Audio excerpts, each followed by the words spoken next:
bombastic side-eye, criminal offensive side-eye.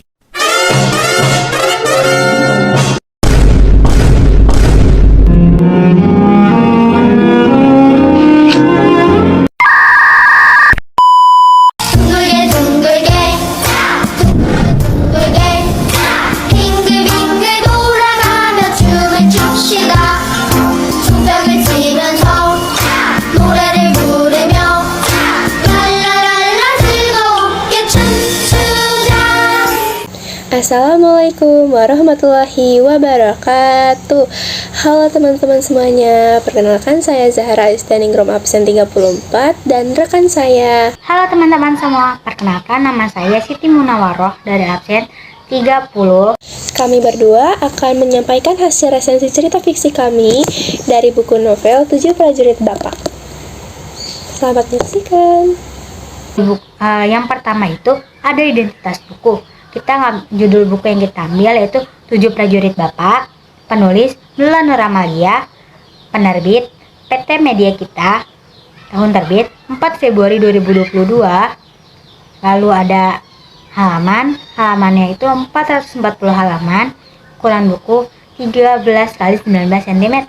Latar belakang penulis dari novel 7 Prajurit Bapak. Ya benar, buku novel 7 Prajurit Bapak merupakan karya Nula Nur Amalia. Nula Nur Amalia sendiri merupakan perempuan yang katanya ngefans banget sama semua tukang seblak. Nula Nur Amalia ini lahir di Ciamis 1 September.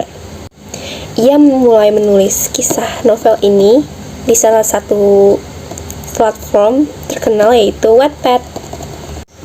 Untuk info secara umum, buku novel 7 Prajurit Bapak karya Nula Nur Amalia mengisahkan seorang pensiunan tentara bernama Pak Cahyo beserta ketujuh anaknya. Alasan saya memilih buku novel 7 Prajurit Bapak karya Nula Nur Amalia karena novel ini mengangkat tema persaudaraan, pengorbanan, dan konflik antara keinginan pribadi serta harapan kedua orang tua. Untuk sinopsis novel 7 Prajurit Bapak karya Nula Nur Amalia ini ada di belakang ya guys, jadi aku bacain.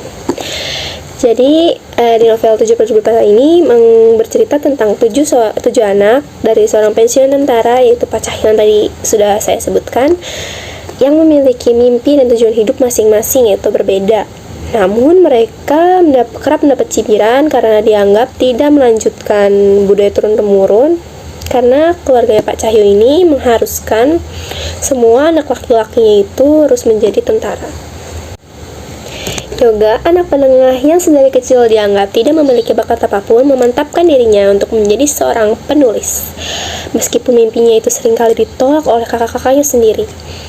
Lalu di saat Yoga merasa putus asa dengan mimpinya, dia bertemu dengan seorang gadis bernama Lia.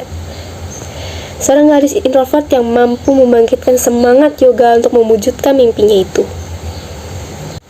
Di saat suasana sedang hangat-hangatnya, seorang dari masa lalu Bapak pun muncul dan berusaha mencelakai mereka semua, yaitu satu keluarga Pak Cahyo. Situasi semakin rumit ketika Yoga mengetahui masa lalu Bapak ada hubungannya dengan kekasihnya Yoga yaitu Lia. Semakin Yoga berusaha melindungi Lia, semakin banyak pula orang-orang tersakiti. Yoga dihadapkan pada dua pilihan, keluarga yang disayanginya atau Lia yang membuatnya kuat untuk melanjutkan mimpi. Waduh, gimana tuh guys kelanjutannya? Penasaran? Ayo lanjut kita. Oke, lanjut isi resensi. Isi resensinya yang pertama ada temanya itu tentang kekeluargaan. 2, ada tokoh penokohan. Tokohnya ada Yoga yang sifatnya cicilan, keras kepala, bucin, receh habis, banyak tingkah, lucu yang pasti. Bapak penyayang, penasihat, fanboy Persib dong yang pasti. Anak Persib banget itu pasti bapaknya. Lalu ada mama, cantik, baik, pengertian, ramah. Dava itu anak pertama, anak sulung, yaitu setia, paling receh, positive vibes lagi. Yang pasti nggak keras kepala, nggak kayak Randy. Kalau Randy itu galak, keras kepala, emosian. Kalau Raga playboy, ganteng, badannya kekar. Beda sama Iqbal. Iqbal itu lemah lembut, baik, santai. Dia segampang sakit hati. Lalu ada Rai. Rai itu nggak manja kayak Putra. Rai itu jenius. Sedangkan Putra manja, anak terakhir dan cengeng. Wulan pacarnya Dava. Dia anak mahasiswa kedokteran. Baik banget dia. Lalu ada Jessica, pacarnya Bang Randy.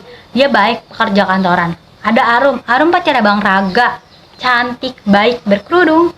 Ada Lia, pacarnya Yoga. Cantik, matanya sipit, orang Cina. Baik yang pasti. Terus ada Bang Empul. Bang Empul itu penjual cilok yang pelit banget sama Yoga karena sering ditanya sama Yoga. Lalu ada Dika itu ketua BMM. Suka sama Lia, anaknya dermawan. Terus ada Resno aku itu pembohong, licik. Ya pokoknya gitu gak suka. Terus ada Cinta, anaknya Resnoto, pemabuk dia. Ada Joni dan Jeff, dia itu seniornya Raga. Lalu ada Om Kiak, kerabat jauh dari bapak. Terus ada Ayah Lia, kasar, terobses sama uang, pendendam, dan cuek. Lalu ada Bina, istrinya Bang Empul. Asep, anaknya Bang Empul. Saka, ketua himpunan. Gisel, suka sama Yoga, cantik, baik. Tante Airin, Tante Seni, Tante Joita, Wais Ardiansyah, Lucky, Andi, Yaya. Oke, untuk alur 7 Prajurit Papa sendiri itu menggunakan alur maju karena buku novel 7 Prajurit Papa ini diceritakan dari awal sampai akhir itu secara beraturan dan berurutan. Untuk ringkasan buku novel 7 Prajurit Bapa karya Wulan Nur Amalia, pertama, antara Yoga dengan keluarganya itu menganggap mimpinya tidak sesuai dengan budaya turun-menurun keluarganya yang mengharuskan semua anak lelaki ini harus menjadi tentara seperti Pak Cahyo. Untuk latar waktu di buku novel 7 Prajurit Bapa ini, yaitu dia ada latar waktu itu siang, sore, malam, dan pagi. Tempatnya itu ada tempat tidur, halaman rumah, kamar Randy, teras rumah, kampus, halaman kecil, belakang rumah, bengkel. Terus ada kosan Lia, rumah Lia, alun-alun Bandung, angkringan, rumah nenek, hotel, rumah sakit, RS, ruang IGD, ada kantor polisi, rumah tua, kamar jenazah, makam, rumah Sinta, rumah sekretariat kampus, warung bakso, lalu ada ranca upas. Suasananya ada sedih, senang, tegang, cemas, dan terharu. Kemudian di dalam novel 7 Prajurit Bapa ini menggunakan sudut pandang ketiga, yaitu Diaan. Untuk gaya bahasa dalam buku novel 7 Prajurit Bapa ini yaitu menggunakan bahasa sehari-hari atau informal. Contohnya seperti ada kata lo, gue, kita, dia, dan lain sebagainya. Amanat yang kita ambil dari cerita ini yaitu jangan berhenti mengejar mimpi. Apapun yang terjadi mimpi kita itu harus diperjuangkan. Kelebihan atau keunggulan dari isi buku novel 7 Prajurit Bapa ini menyuguhkan cerita dengan bahasa yang mudah dipahami, memiliki cerita yang membuat pembaca terbawa suasana, baik itu senang, sedih, bahkan saat suasana yang begitu tegang. Kemudian novel ini memiliki cerita yang unik sehingga pembaca dapat berimajinasi melalui cerita yang disampaikan.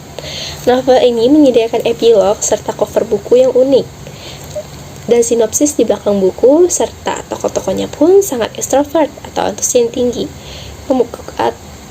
Kekurangan atau kelemahan isi buku dari novel 7 Prajurit Bapa ini terdapat bahasa daerah Sunda atau Jawa Barat sehingga pembaca tidak mengerti makna atau arti tersebut.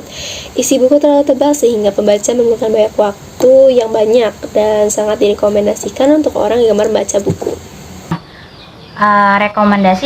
Rekomendasi novel ini yaitu novel 7 Prajurit Bapa ini sangat direkomendasikan untuk remaja karena ceritanya menceritakan seorang anak yang hampir putus asa karena cobaan hidup yang begitu rumit dan berat. Oke, dadah, terima kasih yang telah menonton. Bye-bye.